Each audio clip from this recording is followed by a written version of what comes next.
여러분 안녕하세요. 오늘 작품별로 끝내는 고전문학 모네와 함께하는 국어입니다. 자, 오늘 저랑 같이 배울 작품은요, 월명사의 도솔가입니다. 자, 이 도솔가는요, 사구체 향가긴 한데 조금 생소한 부분이 있습니다. 그래서 꼭 집중을 해서 수업을 들어주시기 바랍니다. 먼저 이 월명사라는 익숙할 거예요. 이 월명사는요, 이 사가 그 스님을 얘기할 때 얘기를 합니다. 그래서 서산대사 뭐 이런 것처럼요. 그래서 이 월명사는 바로 스님입니다. 그리고 이 월명사가 쓴 작품 중에서는 도솔가보다 더 유명한 뭐가 있냐면요, 제망매가가 있습니다. 그래서 여러분들이 향가를 공부할 때 꼭 제망매가 정도는 공부를 하고 이제 넘어가게 되는데요, 이때 그 스님이 같은 스님이다 라고 생각을 하면 됩니다. 자, 이 도솔가는 언제 지어졌냐면요, 신라시대의 경덕왕 때 지어졌습니다. 이 경덕왕 때 무슨 일이 생겼냐면요, 이건 도솔가의 배경설화입니다. 하늘에 해가 한 개가 정상인데요, 두 개가 뜬 기이한 뭐가 일어났냐면요, 궤변이 일어났습니다. 괴이한 현상이 일어난 거죠. 그래서 이 해가 10일이 지나도록 없어지지 않자 경덕왕이 인연이 닿는 스님을 청하여 산화공독을 베풀면 이러한 궤변을 물리칠 수 있다는 그런 관리의 말을 듣고, 월명사라는 스님이 이렇게 절 남쪽에서 밭두길로 지나가길래 왕이 사람을 시켜가지고 이 월명사에게 이것을 물리치는 뭐를 지어라? 노래를 지어라 라고 얘기를 했습니다. 근데 이 알다시피요, 이 신라시대가 바로 불교를 국교로 숭상을 했습니다. 그래서 이 도솔가의 도솔이 무슨 뜻이냐면요, 도솔천을 얘기하는 겁니다. 이 도솔천은 어떤 곳이냐면, 불교의 청계에 들어가기 위해서는 사천, 왕천, 그 다음에 도리천, 이제 불교를 믿는 사람들은 이런 용어가 익숙할 수도 있어요. 그 다음에 야마천, 그 다음에 마지막에 도솔천이 있습니다. 이 도솔천은 이제 미륵보살이 살고 있는데요, 56억 7천만 년 이후에 미륵불로 나타나서 중생을 구원한다, 뭐 이런 얘기가 있습니다. 그래서 이 도솔천은요, 가장 불교에서 가기 어려운 청계의 세상이라고 생각을 하면 됩니다.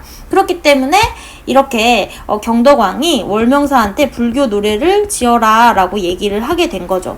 그래서 월명이 소승은 다만 화랑의 무리에 속하여 오직 향가만 할 뿐 불교 노래는 서투릅니다 라고 이제 사양을 했어요. 근데 왕이 그래도 한번 향가를 사용해도 좋으니까 지어보아라 라고 해서 도솔가가 나온 거죠.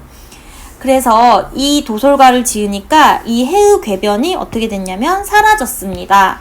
그래서 왕이 이를 너무 가상히 여겨서 좋은 차와 수정 염주, 수종으로 만든 염주를 108개를 주었습니다. 그런데 이게 신기한 일이 있어요. 왕이 이렇게 월명사한테 이 상을 내렸는데요, 갑자기 어떤 동자가 나타나서 이거를 가져가 버립니다.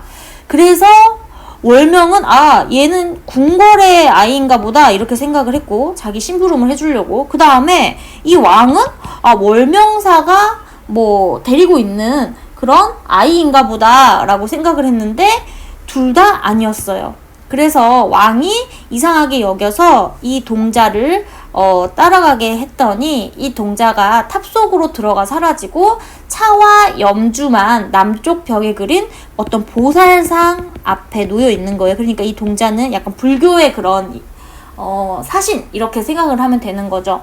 그래서 이것으로 이 월명사가 지은 그 노래가 지극한 덕과 정성에 뭐가 부처님이 감동을 했구나, 이렇게 생각해서 왕이 그를 너무 존경해서 아까는 차하고 수정 염주 108개를 내렸잖아요. 여기다가 뭘 더했냐면 비단, 백피를 더하여서 누구를 줬다? 월명사를 줬다. 이런 배경설화가 전합니다. 그런데 여러분, 이 배경설화를 들으면 이해는 되긴 되는데 해가 우선 두 개가 뜬다는 게 좀 말이 안 되잖아요. 해는 어떻게 하나밖에 있을 수가 없는데, 과학적으로. 그래서 이것은 바로 정치적으로 해석을 할 필요가 있습니다. 사실 이 해라는 거는 어떤 왕권, 강력한 권력을 상징을 합니다. 그래서 이때는 이렇게 해석을 할 수 있습니다. 국가의 지도자가 두 사람이 나타났다. 그래서 이것에 위기감을 느낀 경덕왕이 이 한쪽의 세력을 제거하기 위해서 이런 노래를 지었다라고 생각을 할 수 있습니다. 이 경덕왕을 보면은 왕권을 강화시킨 그런 왕으로 이제 평가가 됩니다. 그래서 이 도솔가도요, 그 당시의 역사적인 정치적인 상황을 살펴본다면 이 안에 있는 함축적 의미를 우리도 파악을 할 수가 있어야 되는 거죠. 자, 그러면 우리가 도솔가의 본문을 볼까요? 제가 우선 도솔가의 본문 두 가지를 가져왔는데요. 이렇게 이제 자료에 따라서 어느 정도 중세국어 해석이 완전히 현대어로 된 경우도 있고요. 아니면 뭐 이런 식으로 그대로 중세국어의 흔적이 남아있어서 보이는 경우도 있습니다. 이거 다 같은 작품인데요. 표기가 조금 다르죠. 이런 것을 보면 여러분들이 이거 다른 작품인가? 그게 아니라 이 도솔가가 어떻게 이제 한자로 쓰여졌으니까 이거를 한국어로 해석한 여러 가지 본이 있다. 그래서 그 해독본이 좀 다르다라는 거고, 우리가 거의 대부분 공부하는 건 이렇게 현대어로 해석되는 부분인데요. 혹시나 해서 제가 또 이런 자료도 있다 이렇게 알려드린 겁니다. 자, 이 도솔가는 사고체이기 때문에 별로 어렵지 않고요. 저랑 같이 한번 따라가 봅시다. 여기서 말하는 사람 화자 누구예요? 네, 월명사죠. 그래서 월명사의 입장에서 이 시를 이해할 수 있습니다. 오늘 자, 금일이라고 하거든요. 여기에 산화를 불렀다라고 얘기를 하고 있는데요. 이 산화가 뭐냐면은 불교 의식에서 꽃을 뿌리며 부처를 모시는 일입니다. 그래서 여기서는 바로 이 산화라는 단어 자체가 불교적 의식을 언급을 한 거고요. 시적 대상은 바로 누구예요? 꽃이에요. 그래서 솟아나게 한 꼬다라고 시적 대상을 부르고 있죠. 너는 이라고 뭐하고 있어요? 호명을 하고 있습니다. 그래서 불교의 산화 공덕 의식에서 그 꽃을 아예 의인화를 해가지고 지금 이 궤변을 없애기 위해서 뭘 하고 있다? 호명하고 있다. 이렇게 볼 수가 있죠. 고든 마음의 명에 불이워져 라는 건 뭐냐면요. 이 고든 마음이 뭐겠어요? 바로 산화의식을 얘기를 하는 겁니다. 우리가 불교에서 꽃을 뿌리는 이 의식을 할 때 우리는 정성을 다하고 또 경건한 의식을 하고 있기 때문에 마음이 깨끗해지잖아요. 그래서 이 고든 마음은 산화공덕을 수행할 때 그런 마음을 얘기합니다. 고든 마음의 명령에 불이워져서는 불임을 당하여 라는 건데, 어쨌든 간에 이 꽃이 약간 피동의 의미를 갖게 되는 거죠. 그 다음에 이 꽃이 뭘 모시냐면요. 미륵좌주를 매셔 나리파라 라고 하고 있는데요. 이 미륵좌주가 아까 제가 얘기했던 미륵보살을 얘기를 합니다. 불교에선 이 미륵보살이 언젠간 시간이 많이 지나면 뭐를 한다? 중생을 구제한다 라고 합니다.